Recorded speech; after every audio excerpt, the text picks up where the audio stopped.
같이 읽겠습니다. 내 아들아, 내 말에 주의하며 내가 말하는 것에 내 귀를 기울이라.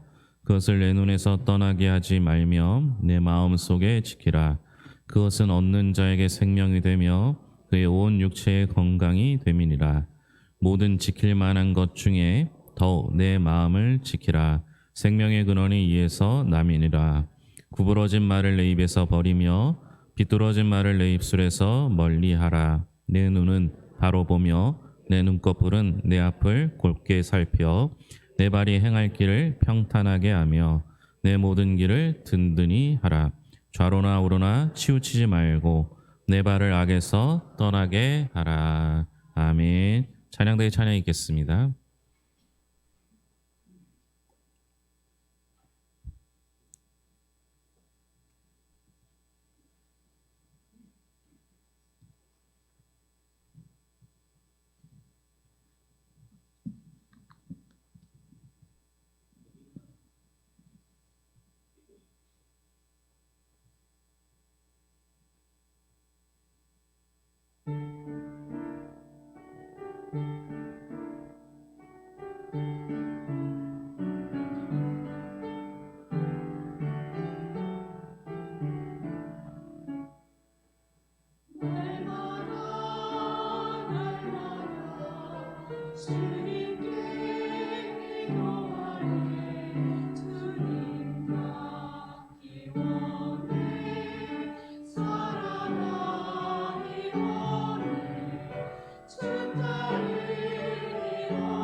사람이 건강을 잃으면 모든 걸 잃은 것이다 라고 하는 말이 있습니다.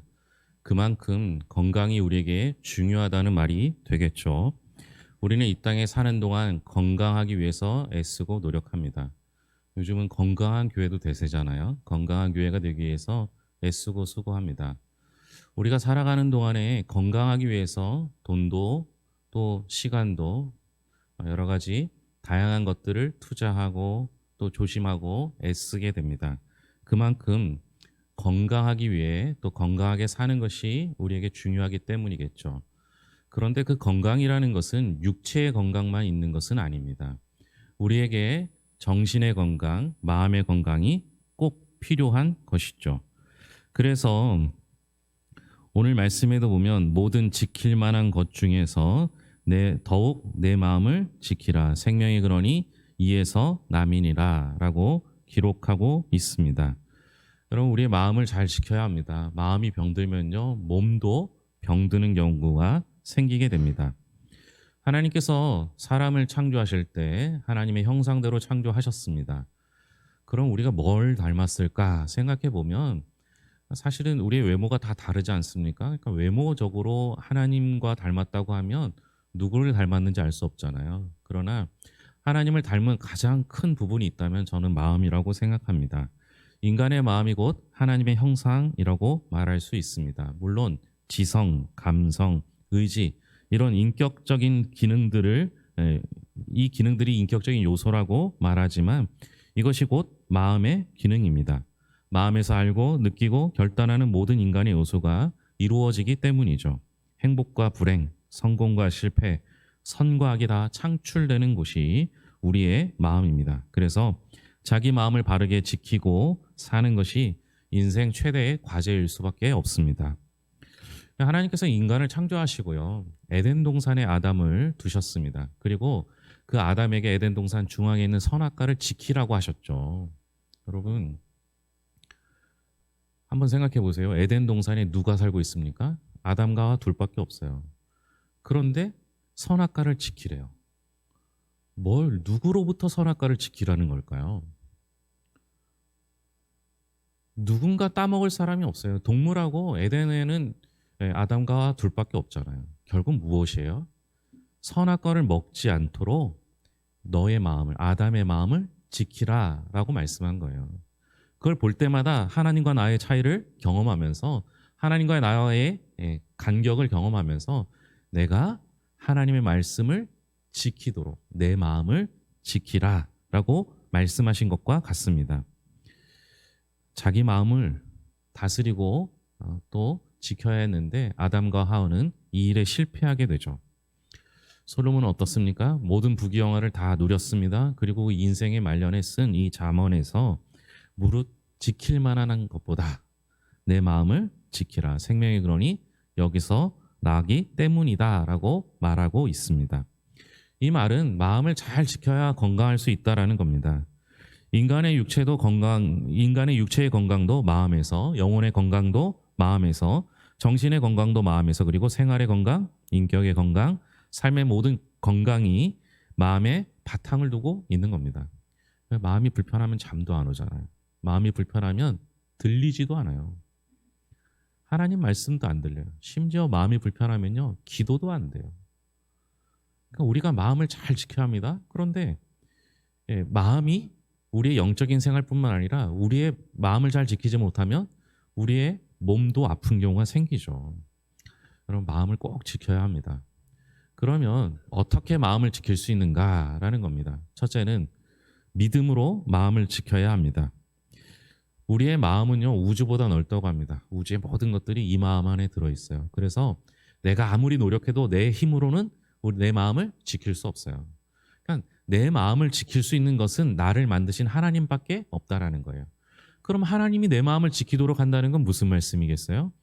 여러분, 하나님의 말씀이 내 안에 거하도록 하는 것, 그것이 내가 말씀으로 마음을 지키는 방법이 되는 겁니다. 그런 얘기 들어보셨어요? 우리의 마음을 마음밭 이렇게 얘기하는 거 들어보셨어요? 우리 마음은 마음밭과 같아요. 그래서 무엇을 심든지 그 심는 대로 나요. 그런데 신기한 건 여러분들 밭을, 저도 주변에 밭이 있으니까 보면요, 밭에 심으면 심은 게 나요. 그런데 아무것도 안 심으면 안 나야지 정상이잖아요. 근데 어때요?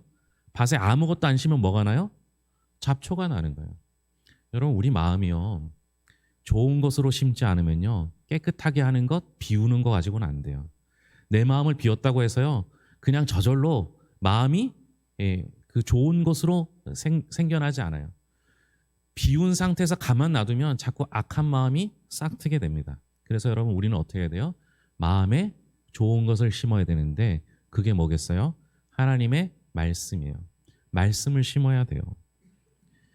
한 수도사가 자기 스승에게 이런 고민을 했다고 합니다.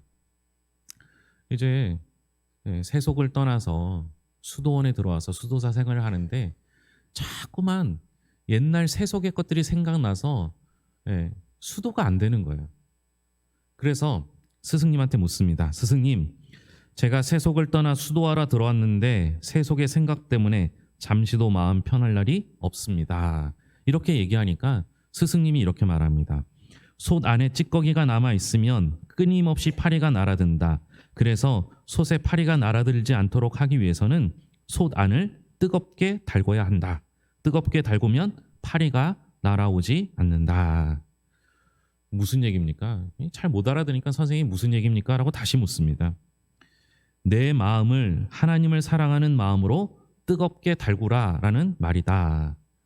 여러분, 우리의 마음을 비우는 것에서 끝나는 것이 아니라 솥을 깨끗하게 해서 하는 걸로 끝나는 게 아니라 솥을 달궈야 합니다. 거기에 하나님을 사랑하는 마음으로 뜨겁게 채워야 하는 것이죠. 하나님의 사랑으로 뜨거워지시기 바랍니다. 그래야 파리 같은 사탄의 유혹들이 내 심령을 침투하지 않습니다. 바쁜 꿀벌은 근심할 틈이 없다라는 말처럼 하나님을 사랑하고 말씀을 사모하여 그 말씀을 주야로 묵상하는 자들에게는 사탄이 틈탈 자리가 없습니다.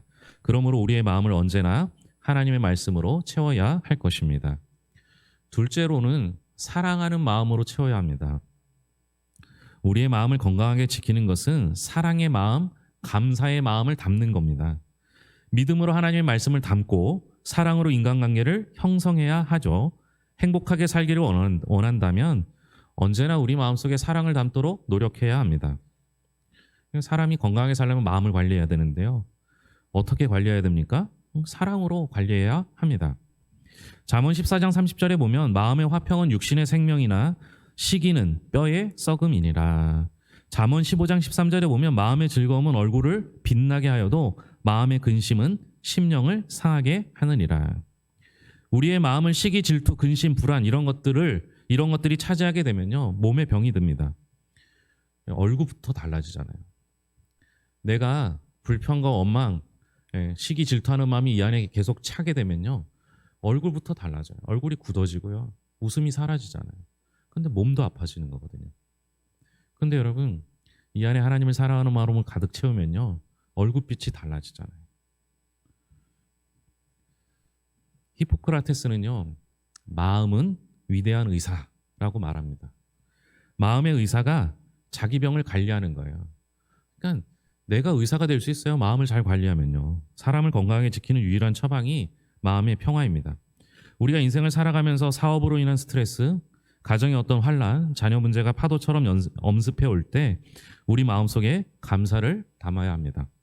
아무것도 염려하지 말고 오직 모든 일에 기도와 간구로 너희 구할 것을 감사함으로 하나님께 아뢰라. 그리하면 모든 지각에 뛰어난 하나님의 평강이 그리스도 예수 안에서 너희 마음과 생각을 지키시리라. 셋째로 우리의 마음을 소망으로 지켜야 합니다. 예수님께서는 우리들을 하나님의 자녀라고 불러주셨습니다. 그냥 우리 하나님의 자녀면요, 우리가 위의 것을 소망하며 살아야 하겠죠.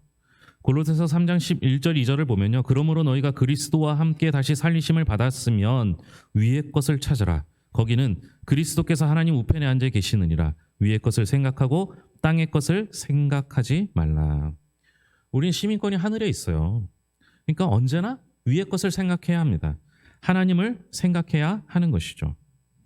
사도 바울이 에베소 교인들에게 그리스도께서 우리 마음의 거처를 삼으시고 안주하시기를 원하는 기도를 하라라고 가르치고 있어요.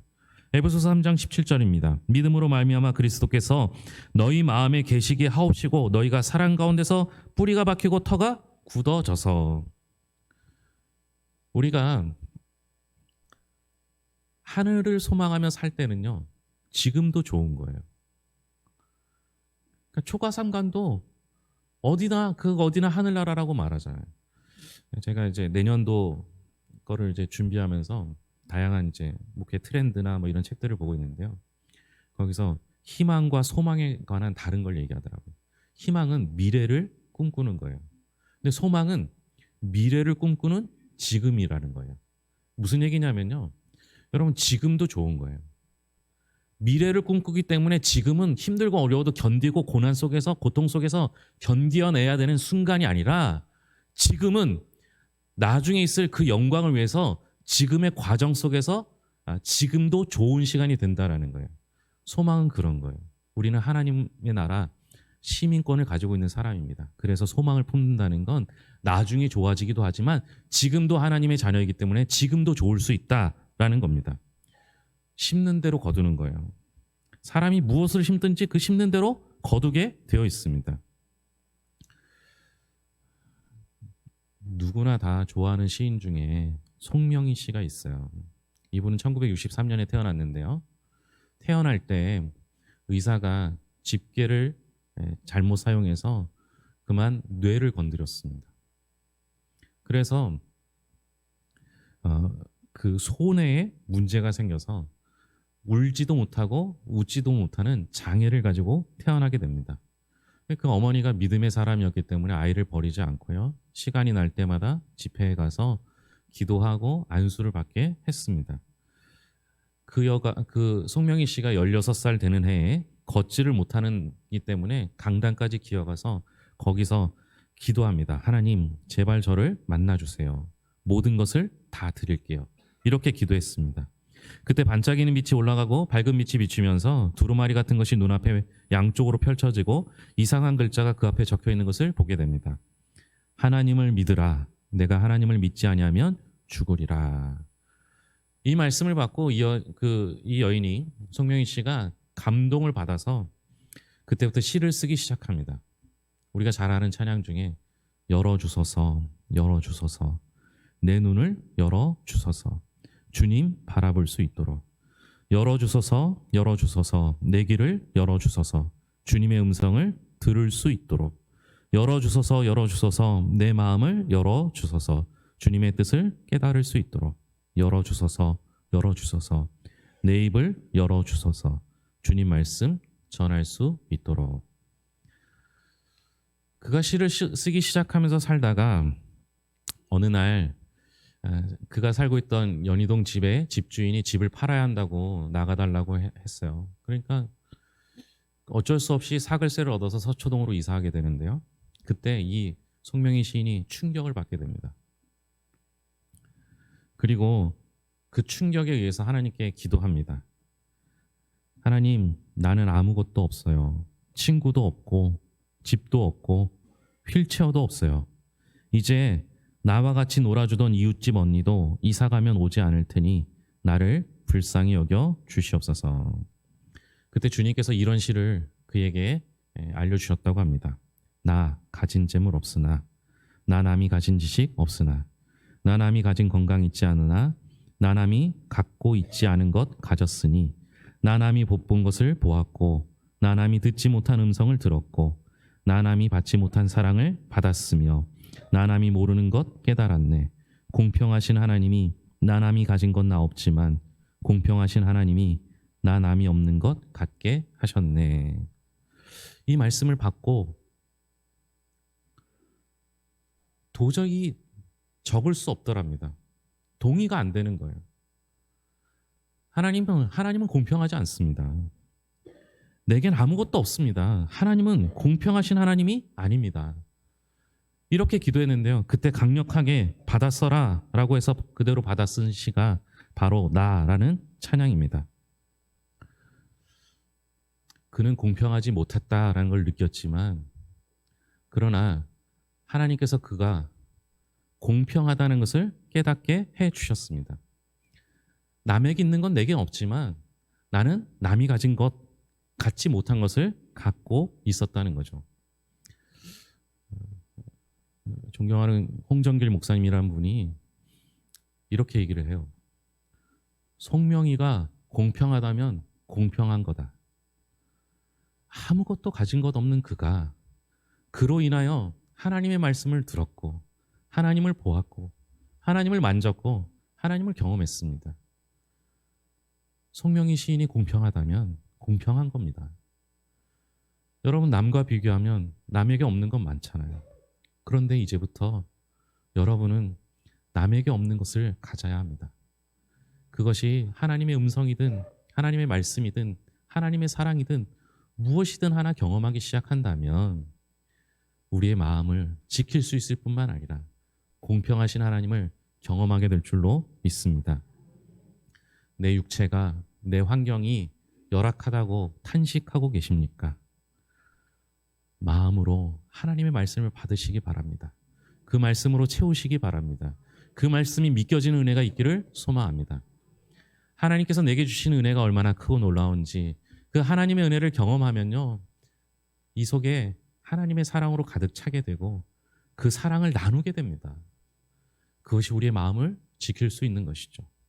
그래도 지금 이 땅에서 사는 것도 좋고 이 땅에서 여러분들을 만나는 것도 좋은데 하늘에 가서 하나님 만나면 얼마나 좋겠습니까? 소망을 품고 우리의 마음을 지킬 때 우리의 마음도 지킬 뿐만 아니라 우리의 몸도, 우리가 살아가는 가정도 사회도 지키게 될 줄로 믿습니다. 기도하겠습니다. 하나님 아버지 감사합니다. 우리의 온 몸을 지키길 소망합니다. 그러나 무엇보다 우리의 마음을 지키게 하여 주시옵소서. 우리의 마음이 지켜진다면 우리의 영혼도 우리의 몸도 건강하게 될 줄로 믿습니다. 더불어 하나님 아버지, 우리 교회도 건강한 교회 되기를 소망합니다. 성도 한 명 한 명을 지켜주시옵고 은혜가 넘치게 하시며 주 하나님 아버지, 무엇보다 하나님 사랑 안에서 원망과 불평은 사라지고 기쁨과 감사와 사랑이 넘치게 하여 주시옵소서. 우리는 늘 부족합니다. 우리 스스로는 지킬 수 없습니다. 하나님이 도와주셔야 합니다. 하나님 도와주셔서 잘 지키고 더 건강하게 주의 일 감당할 수 있도록, 주님을 전할 수 있도록 돌보아 주시옵소서.